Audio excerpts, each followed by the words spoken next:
Glück, willkommen zurück auf SchalkeMerica. It's a Victory Monday. I'm your host, Richard. Joining me as always, co-host Jack. How we doing, Jack? Doing brilliantly because since we last spoke on the podcast, Schalke has been blitzing people with brilliant offensive play, just as I predicted. Multiple goals in every week. It's been a joy to watch. Anyway, I'm here to eat my crow if there's any coming my way from your end, and looking forward to getting into it. Glück auf, Eric. See you in the chat there. Yeah, another dazzling performance offensively, though I will say this match was better offensively than last match, if you want to pull hairs, I guess. However, we won. That's the most important thing. We are the first team to reach 50 points in the Zweite Liga this season. We had we had a Friday game. Us and Elversberg, both playing at the same time on Friday, so we got to see. I guess we didn't get to see what was going on with their game. We just played at the same time, but both teams got victories in this one, and then everyone else had to follow suit. Everyone but our next opponent managed to get decent results. So I think Paderborn didn't get a good result either, but Hannover lost this weekend. So nonetheless, we're not here to talk about Hannover, though. We're here to talk about Schalke. Schalke win again. That's hard. I can't believe I'm saying this, but yeah, we won 1-0. Goal from Edin Džeko to get the victory in this. Interesting game for sure. Joseph's in the house. Glück auf, Joseph. Good to see you on this Victory Monday. It's so funny seeing the contrast between Jack's screen and my screen.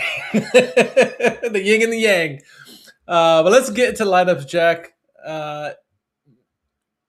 If you look at the away team, which was Bielefeld, mid-table team, always difficult. It's funny because, hindsight's 2020, right? And so we had just come off back-to-back teams who were at the bottom of the table, literally, and we struggled. And now we go against a mid-table team where we looked a little bit better.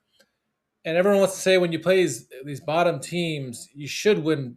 You expect them to win. But this time of the year, it seems like these bottom feeders are probably the most difficult teams to play because they're fighting for survival. And so you all of a sudden see a different animal from them, and it's almost the most difficult game on the schedule come down the last 2 months of the season, I think.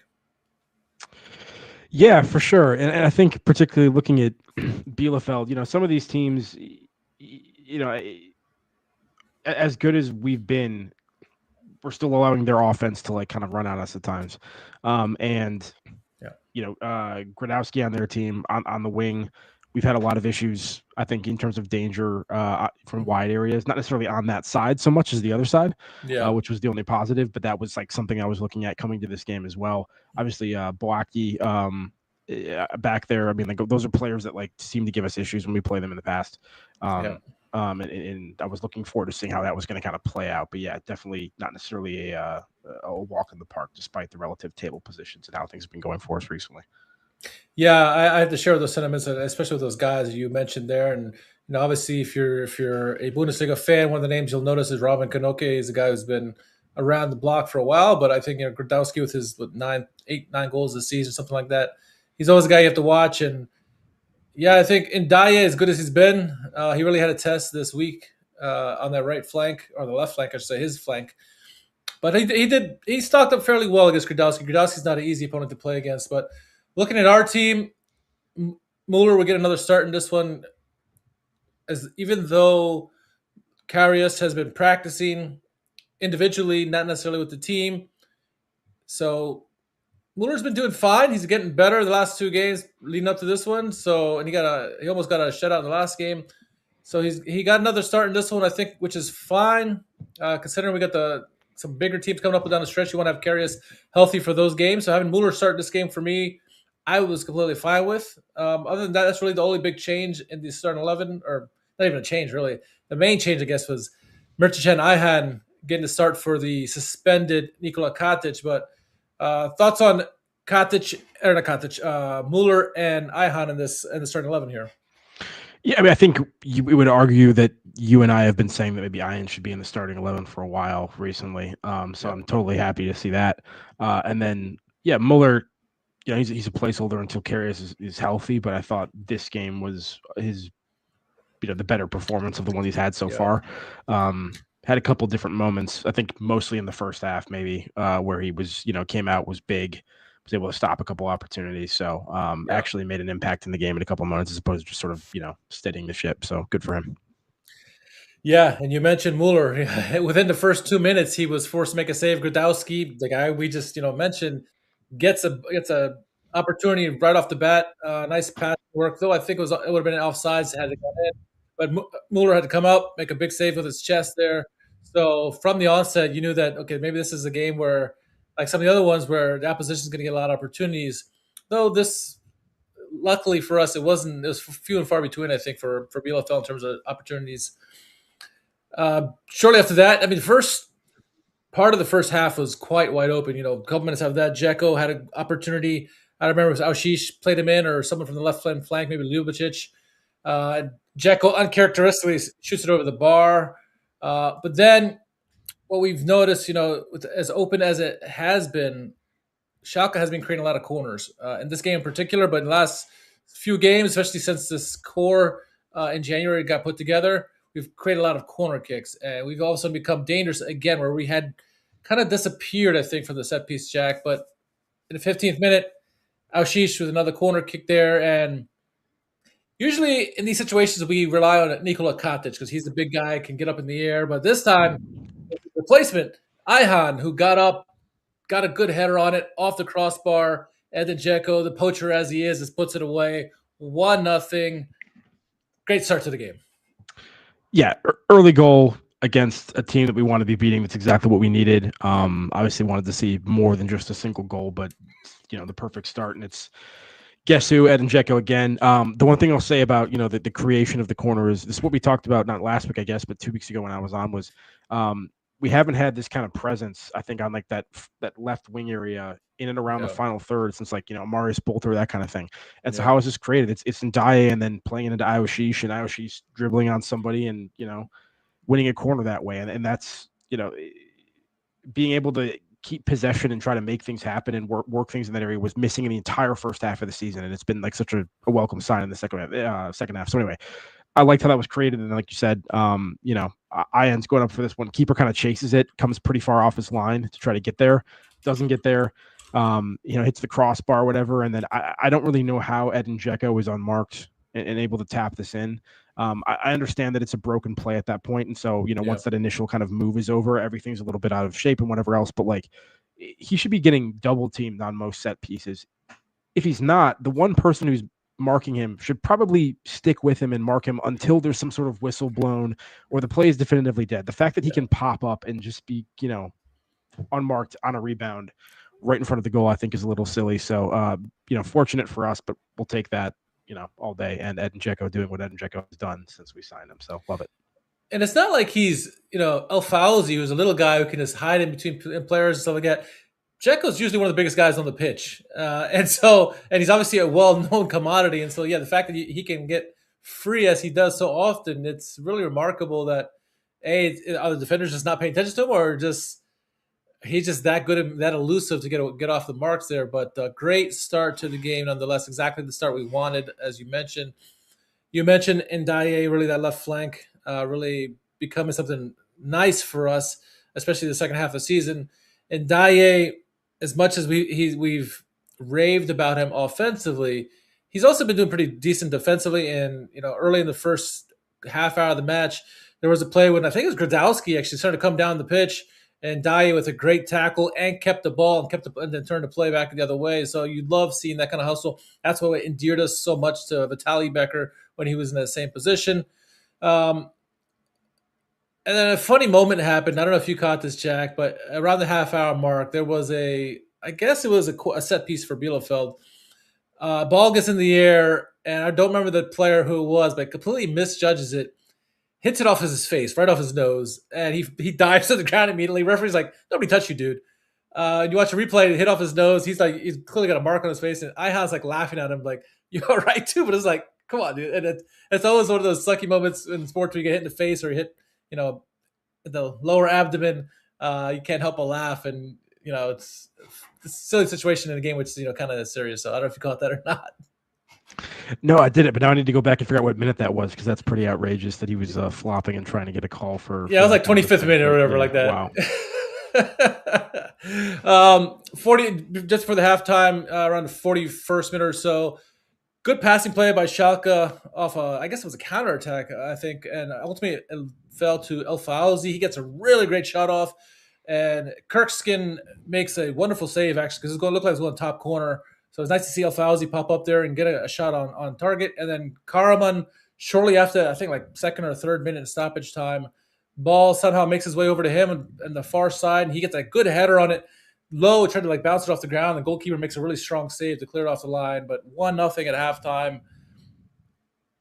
It was a decent result. I would love to see more goals for sure. We had a couple of chances that were close, but I thought it was very open. That sort of worried me, but we had the better of the play, I thought, in the first half in terms of quality scoring chances. What were your thoughts on the first half? Yeah, I guess I didn't feel like it was as open as you did, maybe. Yeah. I guess I felt like we had a little bit more control. There were a couple moments, once again, if we're playing a little bit narrow, if they switch, this is what I've been saying for a while, when they switch, where we have to expand, briefly to try to cover some of that ground, where it seems they're able to pick us apart a little bit, if they're able to connect a couple passes in those moments. But outside of that, I thought we were okay. And yeah, I mean, offensively, we had opportunities that we would have liked to put away. Just some of them weren't as clear cut as other ones. And there's times where we break a line or two of defense and are kind of approaching the final third, and then it just kind of feels like our initial ball in is a little bit just more hopeful than intentional. And I want to see a little bit more, connection and multiple players, just some triangles, that kind of stuff. But yeah, I mean, positive overall. You mentioned intention. The one thing I did like to see is it seemed they had intention in their set pieces. Obviously, we scored that goal off a set piece, but the set pieces that followed, you saw good conversations. In particular, one shot they showed Kurachai talking with Edin Džeko, trying to tell him what the play was, where it seemed like Becker was the one to be flicking back to the back post to where those two guys were. So you can see that there's some kind of intention there. The first goal, obviously the ball goes in the box and they look for the guy high in the box to try to get a shot off, which they did, and you just get the rebound there with the goal by Dzeko. So at least set pieces have some intentionality, but yeah, I agree they could have done a little bit better on the offensive side during the open play. Didn't really see that in the first half. Second half, I think we started seeing a little bit more combination play. In particularly, you saw Karaman and Dzeko started to find each other. Probably 10 minutes into the second half, Dzeko did a little give and go with Karaman. Karaman gets a nice shot off, forced the keeper to make a save. Shortly after there, another corner kick, another opportunity where Becker gets a shot off, saved by the keeper, rebound for the Dzeko. His shot got saved as well. So again, it's those set pieces where there was more intentionality, I think, than we had seen before. And do you attribute that to like just Dzeko being there, or just Muslic really trying to get that back to being one of our positives? Because we started out so well and then it's dipped away. Partially. I mean, I think, Dzeko, part of that's just his class, and he's going to be better in combination play than almost anyone else. And I think that unlocks things for Karaman, because he's that kind of a player as well. Yeah. And not everyone can play that way. I think the people that can kind of play that way are like El Fauzi to an extent, but he's not as accurate.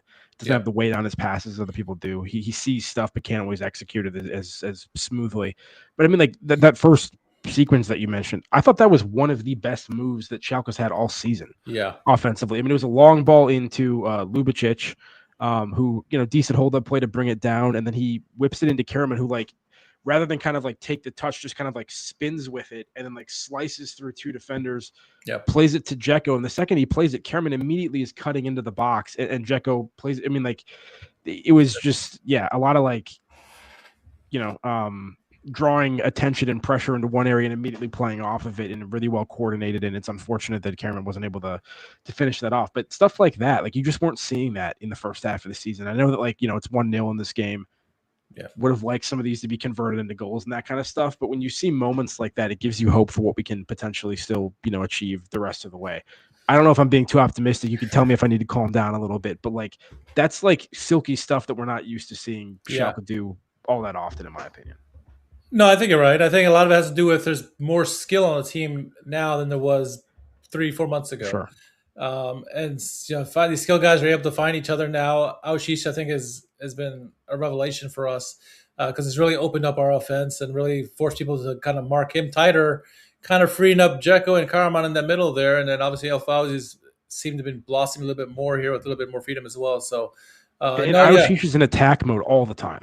always. I love seeing Which is that. great too. He doesn't let the defense breathe. Even if it's not always effective, he's making them just like move and Yes. run constantly, which is something in and of itself, I think, which is, yeah. So. There was one play late in the game where he was trying to take on two guys at once, and he did it pretty well. And I think the third guy came in and got the ball off of him. But like, yeah, he's not afraid. He's taking guys 1-on-1, and that's all you want is keep the defense honest, and then he'll draw more attention, and hopefully he can find the free man on the backside to get an opportunity on goal. So yeah, Aouchiche has been really a great find from, I guess, where he come from, Sunderland or something like that. So. But it wasn't all Schalke in this game as at times as much as it felt. 74th minute, probably one of their better opportunities outside of the opening minutes, where it was a counter attack by Bielefeld. I think it ended up going to Gradowski potentially, but either way, Müller came out. I think it was Gradowski went around him, tries to center into the box. Luckily, nobody was there because it would have been a tap in. But had our defense a little shaky there because we were caught off on that counter play, and then Müller really caught off. He spared the blushes there, but we got away with one there. And then shortly after that, because you knew Bielefeld was going to come, 81st minute, Gradowski off a throw-in finds a way and gets a goal, equalize the game 1-1. Like, oh, here we go, just like last week. And then they, took him a while to like get the game going. You realize they're going to VAR. And at first, I'm thinking it was the guy who made the initial pass. And you're watching like, no, that guy was clearly on something. Like, oh, shoot. And then, nope, it was Gradowski who was offsides. Thoughts on the call there? Non-goal. Yeah, it was a weird play because I felt like when I watched it live, something about it felt off. Mm-hmm. And I don't know if I was thinking it was the first pass or the second pass, but one of those felt like it just felt like it was off in some sense, and I was kind of waiting for that to happen, and I was beginning to think that it wasn't gonna come, and then, like you said, finally they kind of alerted to the fact that this was getting reviewed. So yeah, I mean, I thought that was the right decision. How did you view it? Yeah, initially I thought the offside trap worked really well. And then I saw the replay and I realized that the guy who made the pass, I forget who it was. I don't know if it was Oldriskus, he was onside, and I was like, oh shoot, maybe this guy's going to count. But then you realize, no, it was actually Gradowski who was offside. So initially I thought, oh man, they're going to get this one, and luckily that wasn't the case. I think ultimately it was a good call by VAR. That's kind of why you want them in there. Ryan says it was the right call in his book. I agree. I'm glad they got that one right. And another thing I've liked about VAR, especially the last couple of weeks, I thought it was just a Zweite League, but it's also the Bundesliga as well. They started announcing the results of the VAR. So it wasn't like you had to guess or wait for the announcer to tell you. It was a referee telling you this is what happened. In this case, it was offside position by the Bielefeld player. And so I kind of like that. It's kind of a little bit of more transparency for the crowd, right? Instead of waiting on either the scoreboard or the announcer to tell you. So I like that aspect, and the fact that they got this right. Now, they don't always get it right because I was it maybe last week or the week before where they got some things wrong against us. So it's a matter of luck in this situation. But this call they got right, and you saw the replay. Gradowski was easily a body person offside, so I'm good with it. Yeah, it's interesting that you said, this is kind of why you're glad you have it, because it catches these ones that otherwise, wouldn't get caught, and it would have been the wrong decision. Which I agree with. The only counter that is this is actually one of those goals where I feel like him being offside didn't affect whether or not he scored or had the opportunity anyway. Because even though it was technically the right decision to reverse that goal and take it away, it wasn't exactly a moment that covered the Schalke back line and glory or whatever, because both of those players got well in behind. And if Gradowski or whatever had been just slightly more in line with his own player, it's a good goal, and he still had a yard or two to the nearest defender. So it wasn't like his offside position is the reason he was able to get that opportunity. It was just bad positioning by him, but he still would have had some space anyway. So I think it's a little bit harsh for Bielefeld, but technically the correct call. I'm glad it got reversed for us, because we ultimately didn't get that second goal that we needed in this case. Ryan says, the ref telling me would it be more helpful if I spoke German? I mean, yeah, that's a good point. That's fair. If you don't speak German, it'll be hard. But I mean, honestly, all you got to really know is Tor or upsides, offsides. Obviously, Tor is a goal. those are the key ones you want to listen for from that. But yeah, if you knew German, you got to understand. He's like, player was in offside position. Yeah, exactly. So yeah, it was a good call in that regards. We win 1-0, a tough victory. When initially I was looking at the final statistics, Kevin Müller gets a shutout. Right, it's good that he got that, especially after giving up 3 goals against Magdeburg. Yeah. Not that he played bad in that game, but he made saves when he had to. He didn't have that many. Similar to what Karius has seen all season, where I think he only maybe had 3 shots on target, but he made those saves when he had to. Obviously, the first minutes of the game, huge save for us, and then later in the game, a couple other saves to keep the score where it was. Solid performance. That's what you want from the backup. Yeah, I mean, there's times you can get saves that are saves. Yeah. Technically, in terms of like they're on the stat sheet as saves, but they're not really requiring a lot of work. And there's other times where they're actually, meaningful moments of intervention by the goalkeeper. And that's the kind of stuff we talk about Karius all the time, is he has some of those where he's affecting the score sheet quite clearly. Yeah. I don't know if too many of Muller's were there, but he had a couple that were, close to one-on-one situations in this game, earlier on. So yeah, credit to him. Glad he got the clean sheet. As you said, the 3-0 wasn't really his fault entirely or anything like that. So, psychologically nice for him to get kind of a reward. And yeah, good performance from guys like Ayhan as well in this game, I think. So positives. Looking ahead to Hannover and then Darmstadt on the horizon, I guess it's, it should be fair to assume that most everybody would want Karius back in those matches versus Müller. Not that Müller is a bad goalkeeper or couldn't handle those games, but I think we'd all feel a bit better if Karius is back in it, I would think, right? Yeah, I mean, as long as it's not a significantly compromised Karius. If it's like a 75% Karius, then I don't know. I mean, like if it's worried that his back's going to go or something in the middle of the game, but yeah, for sure, if he's reasonably healthy. And then I guess the question is, obviously Muller's been doing just fine here the last 2 weeks, 3 weeks. But I think the one thing, and maybe it was just out of necessity because we had a backup in there, the defense, I think, has played better over the last 2 weeks. Yes, the Magdeburg game 3 weeks ago or 2 weeks ago, whatever it was, they wide open, Wild West.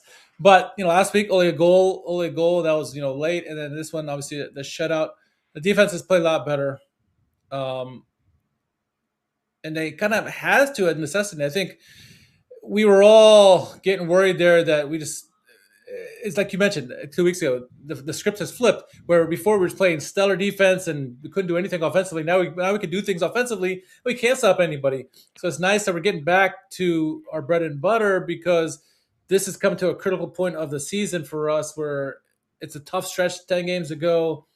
We're playing all our direct rivals for promotion here outside of Bielefeld and Greuther Fürth and Magdeburg. So we need to get better, and thankfully we possibly gotten back on the right track defensively. We'll see, I guess, against Hannover. Yeah, I mean, I think there's only, 4 or 5 teams with worse offensive records than us. Yeah. At this point, which isn't necessarily a departure from the first half of the season as much, but yeah, the defensive record, we're at 21 goals now, I think. We were at 10 the entire first half of the season, so we've already equaled and eclipsed that, and we have, quite a fair few games left here. And as you mentioned with the upcoming opponents, these are some of the better offensive teams in the league. Darmstadt is the best offensive team in the league, I think, and Hannover certainly up there, like second or third, I think, as well. Yeah. And given our recent defensive record, that doesn't put a lot of confidence in you. So I'm, highly concerned about a couple of those games at least. I was hoping that we would have picked up more points than we ultimately had. I think the draw, obviously, last week or 2 weeks ago, and then the 3-0 as well. Neither of those were what results I was expecting, and now we have a more difficult part of the calendar where we're going to have to scrape and try to find a way to get some results here. So, the good news is still top of the league, but not a lot of margin. And if we, drop a couple points, we're going to be right on the cusp of that kind of promotion spot. So, need to grind a couple out. And also, I think another positive is we are, as Ryan says, we're getting chances. We just need to convert more of them. And I think that's been a positive too, is that those last 2 games have been low scoring for us. We've got a lot of chances. In this game in particular, I think we had 23, 25, something like that. We had a lot of shots in this game. And we forced our keeper to make 7 saves. So we're getting chances. We just got to convert these, and hopefully in the bigger games we will convert. We hopefully play up to our opponents and get those opportunities. So yeah, we'll see. And you mentioned the table and the lack of goals by us. It's funny because we've been towards the top of the table for a little bit now. And when you looked at the plus minus, we weren't necessarily that great, but it's slowly starting to level out, and all the entire league. And so now we have the third best best plus minus in the league, which we were for a while. We were like plus 10, or we're very far away from everybody else. And the team that's the best in the league is Darmstadt, and they're only a plus 5 more than us. That's because they've been offense is just ridiculous this year. So it's just the tail of the season is like defense and getting timely goals. That's all we need, it seems like, and we'll see how it pans out here. But excited, and I think another thing I'm excited about, a guy we've been talking about for a good part of the season, especially since he's been kind of MIA, not by his choice, and it's Mertcan Ayhan. He gets the opportunity with Nikola Katic being on suspension, gets in there. And it's funny because, before the match on the press conference, Myron Muslic says, like, he's been playing excellent all season. I fully expect him to jump right in and play excellently. And this is what we saw. Ayhan was very good, did what he had. I felt comfortable with him. I don't know if it's going to necessarily sway Muslic, and am I going to pick him going forward? Because it seems like he's pretty content with, Muslic is content with Becker, Katic, Kurchai, and Daya at this point. But it's a good problem to have, is having a guy like Ayhan, who's more than capable of starting, coming in and getting the job done like he did in this game, Jack. I think you can argue in a back three versus a back four, when you have two center backs versus three, who you would prefer in those spots. But I mean, for me, Kurchai and Ayhan is probably as good as any pairing that we can have. And I think there's kind of positives to that pairing that we don't have as much with Katic. I know you said Katic, a little good in the air, and that's a positive for him. But Kurchai, I think, good in possession, strong left foot in terms of his ability to play some line breaking passes and whatnot, and get a shot off occasionally. And Ayhan's pretty good in the air as well, and a little bit rangier and whatnot. So I liked that pairing. Thought they were both solid in this game, and definitely want to be seeing more of Ayhan going forward, probably, and still kind of curious as to what's going to happen with the right back position for the rest of the season, whether it's going to continue to be Timo Becker or not. I don't know. Yeah, it's a tough call to make. I think for sure when Ayhan's in there, the defense seems more mobile. You meant, obviously Katic are big shoes to fill. He's a big guy who does good things when the ball's in the air. Offensively, he's in there. But we saw in this game, Ayhan was able to step in. He was pretty aggressive on that corner kick where he got the header on the crossbar there, which ultimately led to the goal. So you love seeing that he is good in the air. And we saw as he was coming up through the ranks for us. That's yes, he played center back, but he always is involved in the attack, and he's very good in the air. He's good with his feet. So the fact that he got up there, excellent to see that. And then you mentioned the play with Kurchai.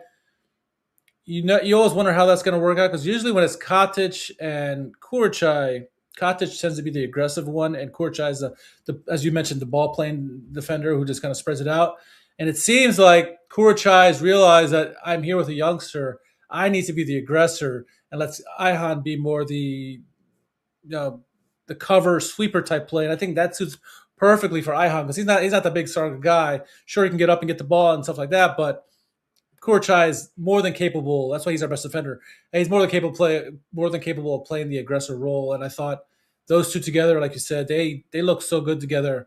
And you kind of want to see him more, I guess, a little bit. So. Yeah, good to have options, though. Good to have those kind of problems. Glad that we have relative health back there to make that possible. Well, the only other thing I guess I could talk about in this game, we got 50 points.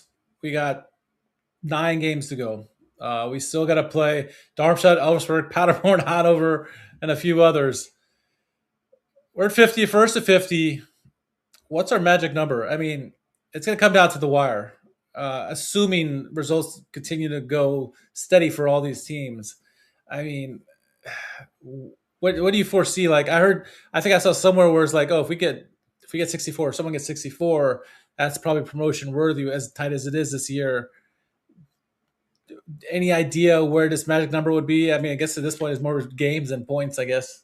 Yeah, I mean, just spitballing off the top of my head, the same thing that person said, and then Ryan in the chat as well, is I think probably at least 65, with 9 remaining. There just aren't that many people that are dropping games, I think, that often. If somebody's able to get 5 wins out of 9, I think that's certainly possible for a team like Darmstadt, with the offense and whatnot. So yeah, I think we need to be trying to get up to about 65 points from 50 at a minimum. Yeah, I think heading into this game against Bielefeld, I thought someone said something like, we need at least 6 wins here coming down the stretch, put ourselves in a good position. We got 5 to go, but they're not the games coming up are not easy by any stretch. But we'll see what happens.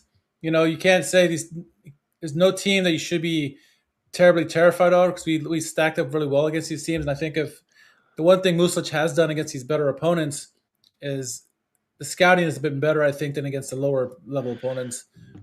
So I feel confident in that regard. But again, teams like Darmstadt, who are just so good on every aspect of the game, it's worrisome. In Hannover, despite they lost, they're still a freaking good team, Jack. They are. Pretty much the entire top 4, I think, are all pretty solid defensively.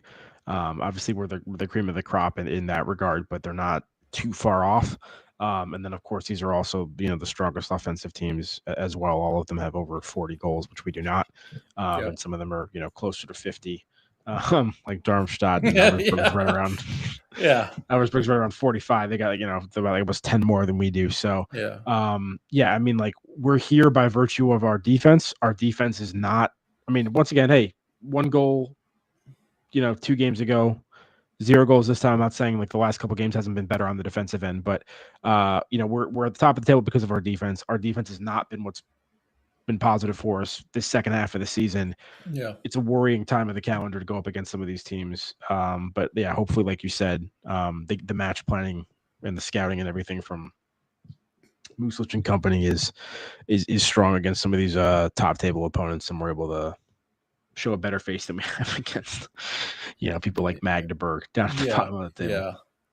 And I think the recipe is going to have to be, like you said, it's going to have to be defense. We're going to have to stifle these games. If these games are low scoring, we have a great opportunity to get results. But if it become shootouts like the Magdeburg games, it's going to be a little more difficult, because I trust their defense. Their defense is going to be probably better. If they can get goals, that means our defense is struggling at that point. So we want to keep goals, games 1-0 games, maybe 2-1 at best. But I don't want to go higher than that. If it is, then I'm getting a little worried about the opposition that we're playing against. But this game in hand here, we beat Bielefeld 1-0. I almost said 3-0. 1-0. If you had to pick your 3 stars of the night, who would they be? I'm going to give a shout out to Müller, just because, like I said, he's in a tough spot. It's going to be really hard for him to win praise, but I thought, outside of the one moment that you kind of called out, I thought he had a solid game. And this point made a couple big plays, so I'll give him a shout out. Okay. I'm also going to give it to Ndiaye as well, just because, like I said, this was a tough matchup. I felt like he was going to be in for a tough game, and I thought he looked good in this one. Yeah. Not to say that there weren't, opportunities or whatever, but like I didn't walk away from that performance being like, wow, he was really struggling. I thought he had like a solid, if not positive, performance on both ends of the pitch at various times. So I'll give him a shout out as well. And then, I guess I got to go Dzeko, just because it's Dzeko scoring goals. How about you?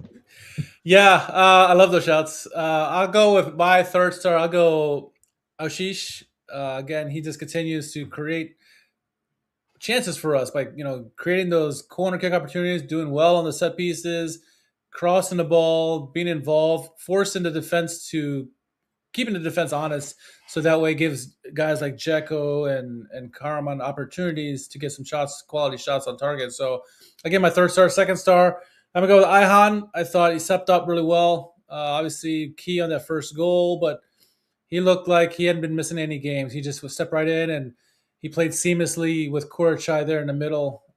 Good to see him perform as well as he did. And then I'm with you with number 1. It's hard not to give it to Dzeko with the game-winning goal. He just continues to carry this team in a way. Just timely goals. He's just doing everything we need for him to do that we hope that he would do. It's like we're starting to. It feels like we're almost feel like the Toronto for Cup of 2022, where you were saying like there's a guy that we're just kind of like focusing on and helping, trying to get us up there. And I love seeing that Džeko is just jumping to the team immediately. He's already got 5 goals. He's got 5 goals. I think still has 4 goals this year. So great job by Edin Džeko there. So. But you mentioned the goalkeeper, and the goalkeeper was the only one from Schalke to make the kicker 11. Müller with his shutout makes the team, so good to see him getting there for that. If you're looking at anything else team news wise, you got Schallenberg excited for the game against Hannover coming up. Says the fact that we're going to be back in front of a home crowd makes it all the more exciting. And I can't come up with any more words worthy enough to truly describe the atmosphere against Bielefeld. So he was excited about that. And then you had Müller saying, look, first and foremost, it's not about me, but the fact that, getting both the shutout and the win makes us a better team. And I feel like we've heard that exact same quote from Karius this year, just like plug and play. So, but yeah, good results there. You gonna say something? No, it does make me laugh whenever a player who's like basically essentially a bench warmer is like, guys, it's not about me. And I know like they're being specifically asked about the performance, and so it's always funny when they're like, there's more than just Kevin Müller on this team. But yeah, anyway. Let's check on before we get out of here. Let's check on the rest of the Schalke teams. Not a good weekend for Die Frauen. They lose 5-1 to Bochum, a rare loss for Die Frauen. But U23s, they drew Rot-Weiß Oberhausen 2-2 in that game. And then Schalke's U19s, they beat Wolfsburg. Wolfsburg, they might get relegated in the Bundesliga, from the Bundesliga. Them and Werder Bremen are in the relegation zone right now. That is crazy to me. But Wolfsburg lose to Schalke U19s. It's not easy being green. Ayo. And then the U17s, they also beat Wolfsburg. This is a good day to play against Wolfsburg, guys. Good weekend to play Wolfsburg, I guess. So Schalke won. The U17s also won 2-1. So yeah, good results there for the teams. Game against Hannover coming up this weekend. Did I show? I don't even know if I showed the table yet, but there's a table. Mercedes Jens shout out in the chat. Love that. Oh yeah, there you go. There's no way Jens is fight to Liga come. There you go. Maybe get Jens back. That'd be great. We play Hannover coming up this weekend. They got 45 points. I think and I don't want to get too crazy, but a win I think would put them out of the discussion for promotion. Maybe it's still too early, I think, but big game, top 5 team that can score, team that can play defense. It's going to be an interesting game. What do we have to do to get a win or a positive result in this game against Hannover? What do you think? Essentially, the recipe against Bielefeld: don't concede. Džeko scores.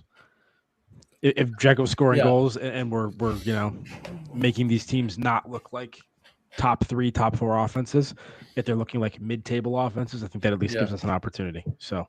But if this is going to be, a couple weeks in a row, we're having 2-3 games a goal. So 2-3 goals a game that we're conceding. Not gonna go well for us. I don't think so. Yeah, I think these next 2 games, I think will have to be similar scorelines to the last 2 weeks. 1-0 games. I agree with you totally. If it's a wide open offensive game, it's not going to look well for us. But getting Džeko to get a goal, or anybody get a goal for us, and we keep that clean sheet or very low scoring, I think that's important for us. So, another shout out in the chat. Figure out how to defend on the right side. We were looking for realistic solutions. Yeah, it was like first minute of the game, Becker gets beat clean. And I'm like, oh, here we go. Yeah. But yeah, hey, it's all right. We recovered after that. So, oh man, that's funny. All right, I got nothing else unless you got something else, Jack. No, that's all for me. All right. Well, let's get on out of here. Game again is this weekend against Hannover. Big game, top 5, top spiel game. Who else is playing this week? I'm just really curious. Any other big games coming up this weekend? That's match week 25. Let me match week 26. Put it on the screen so other people can see what the heck I'm looking at here. Let's see. Darmstadt and Magdeburg. We'll see what Magdeburg can do us a favor. Elfsberg against Greuther Fürth on Friday. Saturday, any games for us? We got to worry about Paderborn's playing Bielefeld, Nuremberg and Kiel. And then you move over to Sunday. Kaiserslautern and Karlsruhe should be a good game. Obviously, us against Hannover, and then the bottom feeders here, Dresden and Munster. So a few games to see what's going to happen here. But, yeah, we'll see. Jack, where can our followers find you on social media? Watching the Düsseldorf Braunschweig game is where they can find me now. I will not be watching that. At JMMangan, JMMANGAN on Twitter. Very good. You can follow me on R_KHARMAN. More importantly, follow us at SchalkeMerica all across social media. Give a shout out to everyone watching on YouTube, Kick, and Twitch tonight, and Facebook. Follow us there as well. And if you're not already in our Discord, make sure you hop in there and then join that group there. Yeah, that's it. Let's go. Enjoy this week, the win. Get ready for Hannover, and hopefully you have another good defensive game to talk about by us. So we'll see. For Jack and myself, catch you guys soon and enjoy. Glück auf.